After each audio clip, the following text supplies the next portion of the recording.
आज यातनं एक संदेश निश्चितपणे जातोय की या देशामध्ये महिमा मंडन होईल तर ते छत्रपती शिवरायांच्या मंदिराचं होईल, औरंगजेबाच्या कबरीचं होणार नाही।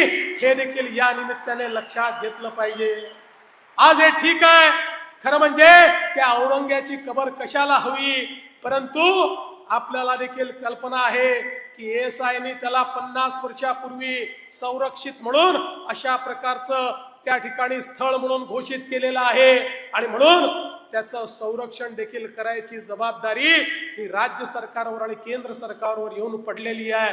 काय दुर्दैव आहे, ज्या औरंग्याने आमच्या हजारो लोकांना मारलं त्याच्याच कबरीचं संरक्षण आम्हाला करावं लागतं। पण एक वचन तुम्हाला निश्चितपणे देतो, काहीही झालं तरी या महाराष्ट्रामध्ये औरंगजेबाच्या कबरीचं महिमा मंडन होऊ देणार नाही, त्याचं उदात्तीकरण होऊ देणार नाही। त्याचं उदात्तीकरण करण्याचा कोणी प्रयत्न केला तर तो प्रयत्न त्याच ठिकाणी चिरडून टाकण्याचं काम या आम्ही केल्याशिवाय राहणार नाही।